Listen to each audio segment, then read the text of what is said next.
Hello les lions, j'espère que vous allez bien. Aujourd'hui on se retrouve pour votre guidance du mois de septembre 2024. Bien entendu ça reste une guidance générale, donc ne prenez que si ça résonne en vous, que si ça vous parle, c'est très important. Comme toujours, je vous inviterai à aller voir votre signe solaire, ascendant, lunaire, pour avoir le plus d'informations possible pour vous pour ce mois. Et pour les personnes qui souhaitent prendre rendez-vous, que ce soit pour un soin énergétique, un accompagnement holistique, une guidance privée, du feng shui, de la géobiologie ou de l'architecture d'intérieur, vous avez mon adresse mail en barre d'informations ainsi que les liens pour réserver directement le rendez-vous qui vous intéresse. Et également pour les personnes qui sont intéressées par les événements à venir, que ce soit des événements que je propose ou des événements auxquels je participe et vous pouvez me retrouver. Donc que ce soit les stages que je propose, donc les stages d'harmonisation des lieux, que ce soit pour avoir plus de bonheur dans sa vie ou que ce soit pour augmenter sa prospérité dans son business ou encore que ce soit pour les balades géobiologie ou les salons auxquels je participe, etc. Vous avez le lien en barre d'informations et également vous pouvez me trouver sur Facebook, Instagram, LinkedIn et TikTok. Bon, les amis, nous sommes partis pour votre guidance. Alors, sur ce mois de septembre, on arrive à atteindre un but, on arrive à un aboutissement de quelque chose qui était en route depuis un petit moment. Soit c'est quelque chose de conscient, soit c'est inconscient, mais dans tous les cas, on arrive à atteindre un but final. Alors au niveau de votre sphère énergétique, je ne vais pas vous cacher, c'est pas la joie, c'est pas la panacée. On voit que vous êtes vraiment pas bien, que vous êtes en souffrance, que vous êtes dans une période sombre, dans une période très très difficile. Alors qu'est-ce qu'on vous demande, qu'est-ce qu'on vous invite plutôt à travailler sur ce mois de septembre, c'est d'arrêter d'idéaliser des personnes avec qui vous n'avez pas de lien d'âme. Il y a des personnes, vous êtes persuadés que vous avez des atomes crochus, que vous avez vraiment un lien super fort ou quoi que ce soit, alors que non, pas du tout. Et en fait, vous mettez ces personnes sous un piédestal et c'est souvent ça qui font que du coup, vous vous sentez mal parce que du coup, ces personnes sont sur un piédestal, vous ne vous voyez pas vivre sans elles. Et du coup, vous voyez comme des moins que rien et que vous n'êtes pas capable ou autre. Donc voilà. Donc ouais, on voit vraiment que cette souffrance, cette période sombre, c'est lié à des personnes avec qui vous n'avez pas de lien d'âme. Et également, comment dirais-je, cette souffrance que vous ressentez, elle vient du fait d'idéaliser des personnes autour de vous, d'idéaliser une situation. Ok ? Alors, dans tous les cas, on voit que tant que vous serez dans cette idéalisation, vous resterez dans une période qui sera sombre, qui sera difficile pour vous. Et encore une fois, ce sont la présence de ces personnes avec qui vous n'avez pas de lien d'âme fort qui fait que vous vous sentez super mal et que vous vous sentez aussi coupable de certaines situations. Ok ? Alors, derrière, au niveau des mémoires qui vont venir vous influencer sur ce mois de septembre, donc que ce soit de cette vie, de l'enfance, du transgénérationnel ou du karmique, on vous parle de fuite de l'amoureux par rapport à une enfance difficile. Donc il est possible que ce soit, alors peut-être au niveau de l'enfance ou parce que, soit dans cette vie, soit dans une autre vie, ou transgénérationnel encore une fois, mais ça peut être dans un amour d'enfance où clairement les parents ne veulent pas que vous parliez peut-être parce que justement vous n'êtes pas forcément dans une famille idéale ou quoi que ce soit, ou c'est vous qui fuyez ça parce que dans tous les cas vous fuyez cette personne parce que votre enfance est trop difficile. Pour certains ça peut être aussi le fait qu'on a fui une personne ou qu'une personne dans votre lignée a fui une personne parce que son enfance était trop difficile ou qu'il était trop difficile d'avoir des enfants aussi, c'est possible. Encore une fois, ce sont des mémoires, donc c'est des choses qui vont venir vous influencer, ça va être des pensées, ça va être des ressentis, mais c'est pas forcément factuel, c'est pas forcément quelque chose de concret dans la matière actuellement, ok ? Alors, au niveau maintenant de ce qui va se passer sur les différentes sphères de votre vie sur le mois de septembre. Sphère matérielle et physique, votre vie de tous les jours, on peut parler de personnes de signes de terre, taureau, vierge, capricorne, avec qui les choses sont en train d'évoluer, avec qui les choses sont en train de grandir, de s'élever. Pour d'autres, ce n'est pas une personne de signe de terre, mais plutôt liée à tout ce qui est votre sécurité matérielle, financière, votre abondance, votre argent, voilà, tout ça. On voit que les choses sont en train d'évoluer positivement, donc c'est plutôt cool. Ensuite, au niveau professionnel, on a peur de revenir en arrière, on a peur de perdre sa place, on a peur de perdre ce qu'on a construit à cause de fausses paroles ou de mensonges, soit qu'on a dit, soit que les personnes disent sur nous. Ok.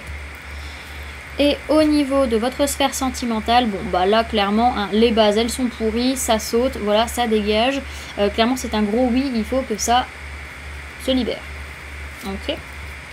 Alors, on va aller se faire un petit tirage à 4 tas pour voir comment ça va se passer chaque semaine du mois de septembre pour vous.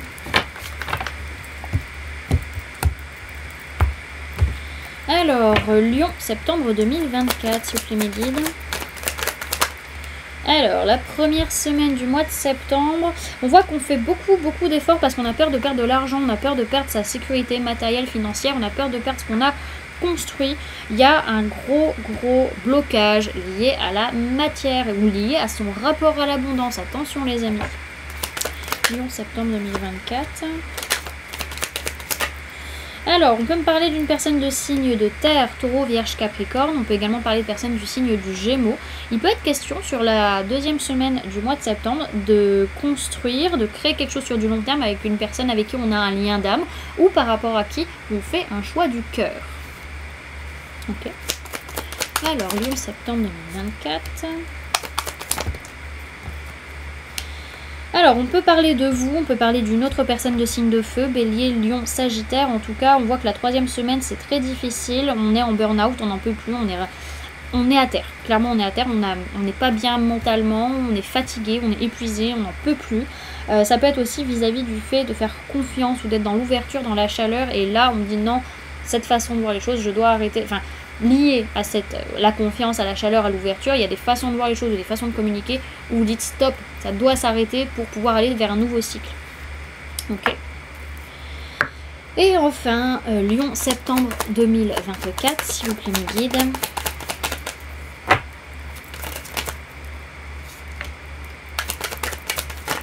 Ok, dernière semaine du mois de septembre. Alors on voit qu'on fait une petite marche arrière, c'est-à-dire que on était en train de passer à l'action et puis potentiellement là on fait ouais attends, je vais peut-être revoir mes plans, je vais peut-être revoir où je vais peut-être revoir un petit peu comment je vais mettre les choses en place, parce qu'il peut y avoir une envie de se battre, une envie de se challenger, une envie de montrer de quel bout on chauffe, une envie aussi de, enfin pas une envie mais il peut y avoir une colère sous-jacente, en tout cas il peut y avoir une blessure de trahison ou d'injustice qui peut être derrière par rapport à des envies, par rapport à des ambitions, par rapport à des opportunités. Ok. Alors derrière ce que j'ai, c'est qu'il y a une ouverture de cœur sur ce mois de septembre, mais par rapport à ça, vous vous protégez ou vous posez des limites, vous avez peur potentiellement d'ouvrir votre cœur. Et également, on a dans tous les cas beaucoup de créativité que vous protégez sur ce mois de septembre. Ok. Alors, pour le mois de septembre, du coup, avec la voix des artisans de lumière, les amis, vous avez eu la carte ne pas faiblir pour s'adapter. Comment tamisez-vous votre lumière pour vous adapter? On va aller la lire.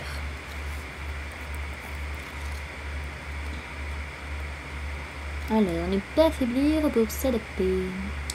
57. Ne tamisez pas votre lumière pour vous accommoder à celle de quelqu'un d'autre qui serait plus faible. Nous sommes tous nés pour briller de manière forte et éclatante. L'univers est en expansion et vous faites partie de l'univers, donc l'expansion fait partie de votre nature. Si quelqu'un vous donne envie de vous rétracter, remarquez-le et reculez lentement. Il n'est pas fait pour vous et vous n'êtes pas fait pour lui. Mieux encore, trouvez en vous-même le moyen de développer et de faire briller votre lumière malgré tout. Les fleurs ne s'ouvrent ni ne se ferment en fonction de qui s'approche d'elles. Elles s'épanouissent et montrent leur beauté en toute autonomie. Si les autres ne veulent pas être autour de vous, ou s'ils se sentent mal à l'aise en votre compagnie, c'est parce que vous tamisez votre lumière de sorte qu'ils doivent assombrir la leur pour s'adapter. En choisissant de briller avec éclat, vous pouvez simplement les inspirer à faire de même. Ou pas. Alors laissez votre lumière allumée en toute situation. Toutes les relations sont fondées essentiellement sur un accord énergétique. Au moment où une personne décide de s'éveiller et de laisser briller sa lumière, l'accord énergétique se modifie et peut créer des vagues. C'est complètement normal. Les relations destinées à durer s'adapteront au changement d'énergie. D'autres ne le feront pas parce qu'elles sont probablement nées sur le principe de « je t'aime tant que tu ne brilles pas plus que moi ». C'est ainsi. Toutes les personnes que vous rencontrez ne sont pas destinées à être dans votre vie pour toujours, mais les leçons qu'elles vous enseignent peuvent demeurer éternellement présentes. Travaillez votre lumière, comment tamisez-vous votre lumière pour vous adapter? Voilà du coup les amis, ce que je pouvais vous donner comme information pour ce mois de septembre. J'espère que cette guidance vous aura plu, vous aura parlé, aura pu vous aider. N'hésitez pas à me dire en commentaire comment cette guidance résonne en vous par rapport à ce que vous vivez actuellement.